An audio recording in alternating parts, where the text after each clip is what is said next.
Hey, hi, welcome. Today we're gonna talk about Nevernight. There's a lot to say, plenty to unpack. We got pros, we got cons. We'll talk about the plot, the footnotes, and the flowery writing, which, by the way, was a crime against fantasy novels and a personal attack against my eyeballs.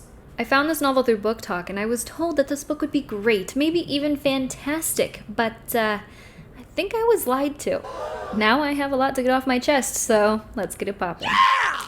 You open up the book immediately. Beautiful map. You flip the page, boom. Another one, take a gander. So the second map is actually specifically about the city of Godsgrave, which is where our main character, Mia, or Maya, depending on how you want to pronounce that, is from. It's a city built off of the bones of a dead god. It's a little dark. But that's what the author's going for. The first line of the book, I shit you not, is, people often shit themselves when they die. The author is trying to establish a vibe. This book is technically YA. I don't quite understand why, to be honest, because it's a little mature, if you ask me, but I think it's because the main character is about 16. She's really young, she likes to kill, she's got it out for the government. So I'm going to paint a picture for you, as it was painted for me within this book, by the author himself. She was apparently pasty, starved, had a broken nose, was short, stick-thin, and had barely enough arse for her britches to cling to. She wasn't a beauty that lovers would die for, armies would march for, heroes might slay a god or demon for. And apparently, if her face were a puzzle, most would put it back in the box, unfinished. But the most important thing that you need to know about Little Miss Knobby Knees is that she has a taste for vengeance. See, when she was like 8 years old, her dad was killed. Hanged, right in front of her, because her mom made her watch, because he was a traitor to the Etruscan Republic. And then her mom was thrown into a hole with her little brother. Now alone on the streets of Godsgrave, she encounters Mr. Kindly, a cat made of shadows, or a not cat, as the author relentlessly reminds us, who lives in Mia's shadow and feeds on her fear. And Mr. Kindly, he shows up just when she needs him most, so they begin this companionship together, right? Or parasitic type relationship, if you will, where she does daring things that would incite fear and he eats it, so she can do whatever she wants. Oh, and would you look at that, we have arrived at my first gripe with this book. All throughout the novel, Kristoff uses repeat phrases and shit. Page 94, for example. He sniffed with his not nose, blinked with his not eyes. Just not very creative. Speaking of not original, oh my god. So many elements of this world are being introduced to readers, and they're supposed to be new because the story doesn't take place on Earth. Here there are 3 suns that almost never set, hence Nevernight, gods of their own and totally fictional government entities, right? So tell me why the author made the military force the Illuminati. Just wondering, who exactly do you think you're fooling with that spelling? Because it looks an awful lot like, I don't know, the Illuminati. Maybe I'm just connecting dots. Maybe I'm just making connections that aren't there. I don't know.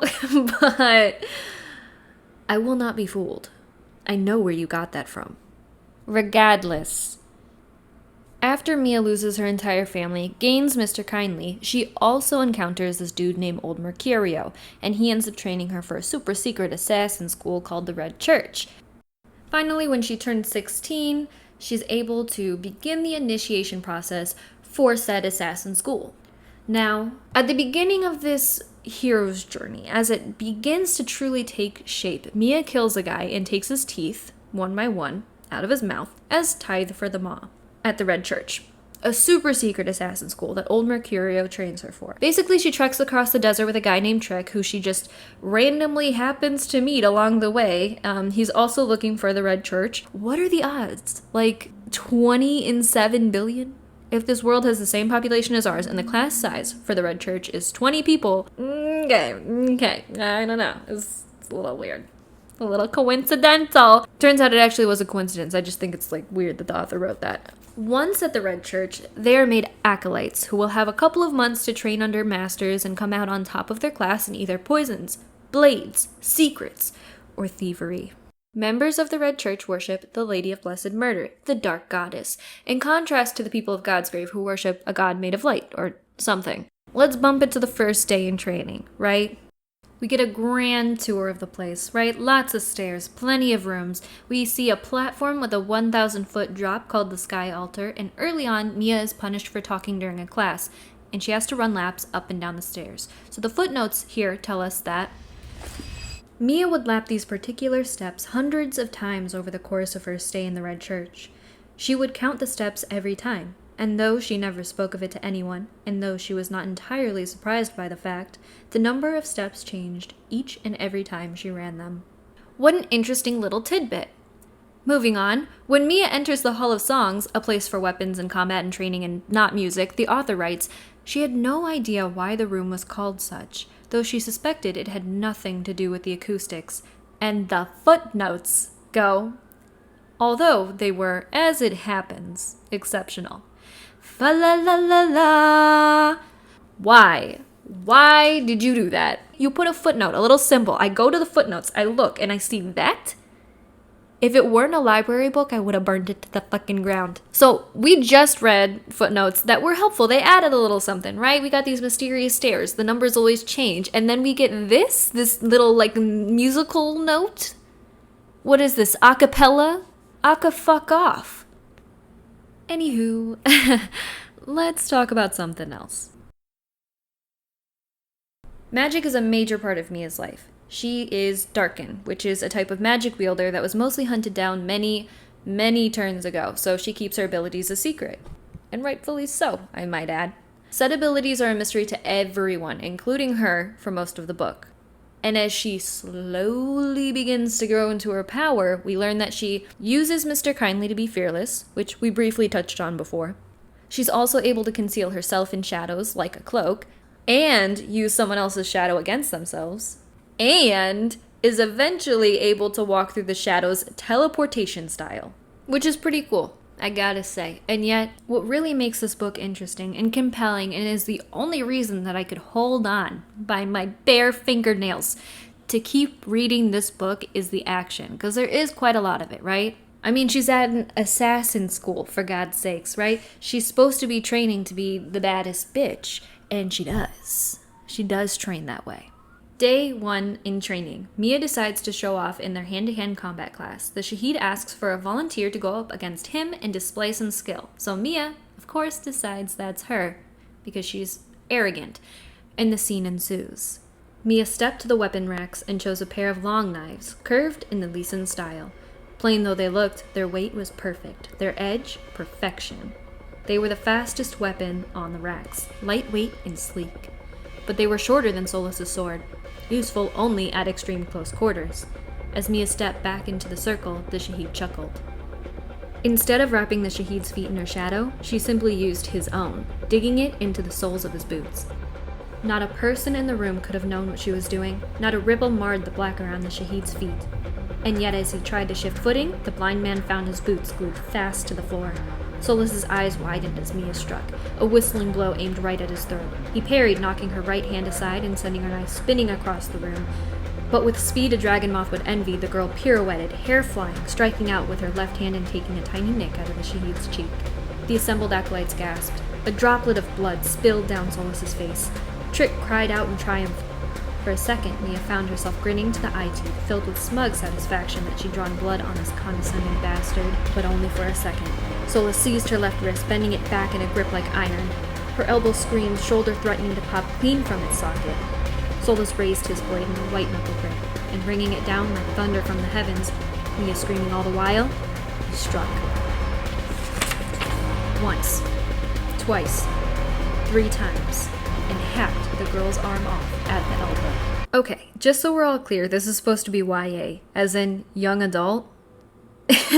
That's pretty graphic, my guy. Little on the gory side. I liked it, but I'm also grown. I'm an adult, and I'm okay with seeing such things.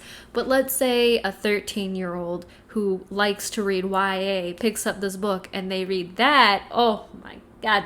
Okay. Regardless of that, this definitely sets the tone. We're at still the beginning of the book, really. A lot of nonsense has happened, things that really weren't worth talking about, and you can read the book to find out.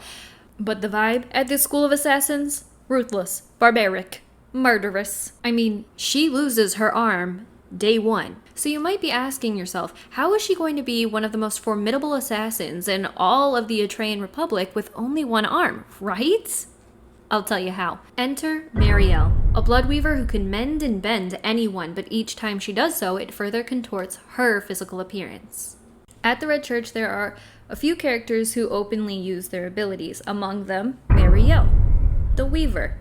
Honestly, she's one of my favorites in the whole book, even though she's creepy, gross, and weird. So it's common knowledge, right, that magic is supposed to have a cost. I feel like it is. I don't know, but modern magic is often written without it. However, Kristoff, he did it different, and I love it. So Marielle is a blood weaver, right? What does that mean? Who really knows? Pretty sure he made it up, but in the story, she can reconstruct a person's whole ass body, but every time she does so, it further disconfigures her as well, which allows people within the church to alter their appearances and commit crimes incognito, and is also used to make them more attractive. Why? Well, because it helps them do spy work and shit. I've seen some people criticize this aspect of the story because you have all of these teenagers getting what is essentially plastic surgery, but I think it makes sense. Okay, hear me out. Kristoff didn't write each character to be naturally the most beautiful people on the planet, like other authors do, but he found a creative way to address the reality that spy work is easier when you're plain but pretty. So anyways, the talented Marielle uses magic to turn Mia into little axolotl and allow her to regrow the whole limb. Painful, grueling process, as it's written in the book, but a whole new arm. Rather impressive. As I mentioned before, this experience for Mia really sets the tone for what happens at the Red Church. There's very little room for companionship, friendship, camaraderie, because everyone is competing against each other, and the Shaheeds are also incredibly ruthless and willing to get the acolytes killed in order to find the cream of the crop. However, along the way, there are, of course, a couple of relationships that are formed. One such example would be Ashlyn. She's, I think, tall, blonde, wore braids, pretty badass, and she has a similar motivation for joining the Red Church in that her father was also wronged many years ago, except her father is still alive and is the reason that she initiated in the Red Church. You know, he wants her to basically follow in her footsteps. So she's mad, she's angry, she's bad, and becomes friends with Mia. Second, and more importantly, honestly, is the relationship with Trick, the guy that she trekked through the desert with, who she just happened to meet.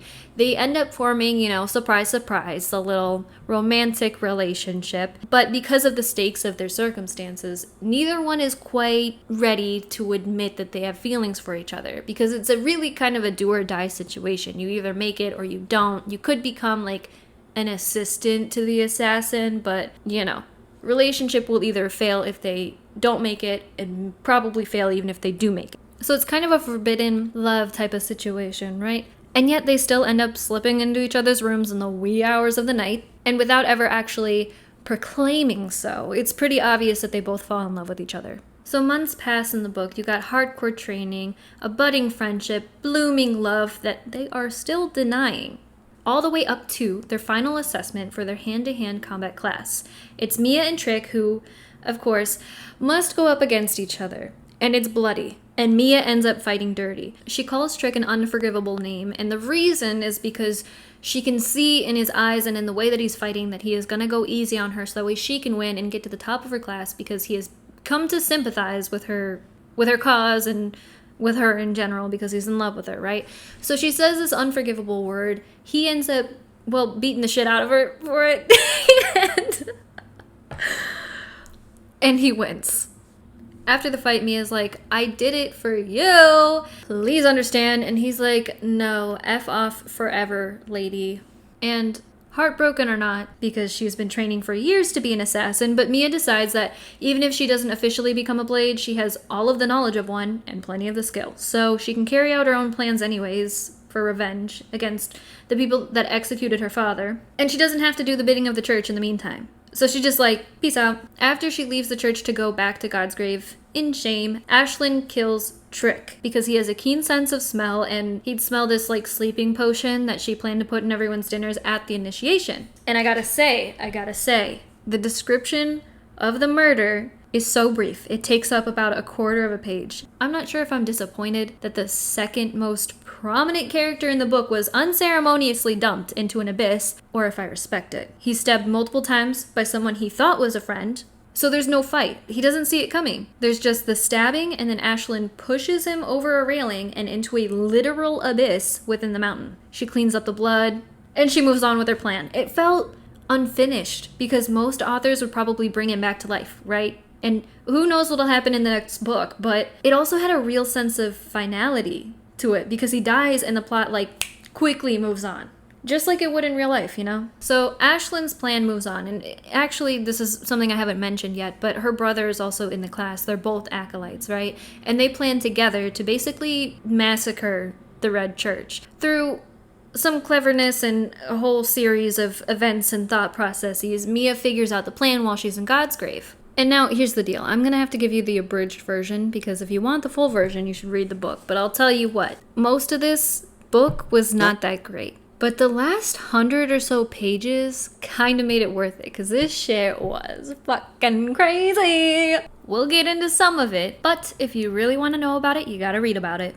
Here's a burning question for you. Why did Ashlyn and her brother attempt to massacre the Red Church? What we learn in the last third of the book is that Ashlyn's father didn't push his kids into the church to seek revenge on the government, as Mia thought.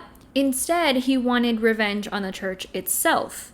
So Ashlyn and her brother cut a deal with the Illuminati from God's grave and bring them into the church by the hundreds. And Mia intercepts this effort by concealing herself in her shadows, right? She sneaks in and expertly kills them until the Illuminati flee. The scene is full of action and it's great, but also unfortunately full of overly flowery writing, the crux of Kristoff's work. Every time that Mia uses her ability to step through shadows in the book, Kristoff, the author, decides to put the text like this. She realized her mistake at once. Though she was still hidden beneath her cloak of shadows, the blood she was soaked in wasn't. As she hauled herself up on the ledge, scarlet splattered on the stone, bloody handprints appearing beneath her palms. The legionnaires in the room turned to the sound. Osric's bow creased. Confusion. Hesitation. It was enough. Mia stepped into the shadow beneath her, stepped out of the shadow, on the wall, behind Osric. Okay. Literally next page. Osric screamed, blade falling from nerveless fingers, Mia bringing her knee up into his jaw and sending him crashing to the floor. Mia snatched up his dagger, and then she was stepping into the dark at her feet. Okay. Alright. That's not taking me out of the moment at all. A couple pages later, Mia screamed wordlessly, heart singing as she raised her blades. The Illuminati roared answer, barreling down the stairs toward the blood-streaked demon, raising their clubs, eyes growing wide as the girl stepped into the shadow, at her feet, out of the shadows behind them, and kept on running. Mia saw 4 more Illuminati ahead, sprinting toward her. She picked up her pace blades, gleaming, and just as they reached her, cudgels raised, teeth bared, again she skipped, through the shadows, and out of the dark at their backs. So then she keeps fighting, keeps killing people, badass, all cool, all great, and then, finally, she faces her friend. Ashlyn stood in front of her, Trinity blazing in her hand. Remus loomed at her back, sword raised. Behind them both, stretched across the sand and into the Justicus's zone, was Mia's shadow, black, writhing, but in the face of that awful light, darker than it had ever been. She reached out to it, teeth gritted, eyes shut, feeling the darkness without and the darkness within. And clenching her fists, dagger held tight, she stepped down, into her own shadow, and out of the Justicus's shadow behind. His body blocked off the Trinity's light, the blinding flare rendering him a hulking silhouette, and lashing out with her blade, the blade her mother had held to Skave's throat, the blade Mr. Kindly had gifted her in the dark, the blade that had saved her life before and now again. She buried it to the hilt in Remus's neck. Here's my take, my 2 cents. I'm reading paragraph by paragraph, I'm looking at the dialogue, I'm looking at the details, and then you start doing this 2 words, enter, indent, 3 words, enter, indent. It's so, just like the footnotes, it pulls you out. Or at least it did for me. And I'm not the only one, I've read reviews on this book, other people feel the same way. It's just overly flowery, it's like he's really loving what he's doing, which is great, but it's overshot by a bit, and it takes me out of the story. It makes me like it less. I cringed when I saw it. I was like, what is this? Just not a fan. And it's the climax of the book. This is the most action, and now you want to pull this again? Since the first 20 pages you've been doing this and you just keep going, just can't quit. I'm gonna move on. So in the final fight scene that I just read, Mia defeats the Justicus, a dude who has literally been on her hit list since his involvement in her family's demise years ago. Ashlyn, however, lives to see another day. And at the scene of the fight, the surviving but injured Shaheeds are present, and among them is their principal-type figure, who also happens to be Darkin. Surprising, right? See, pretty early in the story, Mia learns that he is Darkin, like her, which is interesting. And he's super mysterioso, got major zaddy vibes. But do we get to know him at all? No, of course not. He really is not even a part of the story.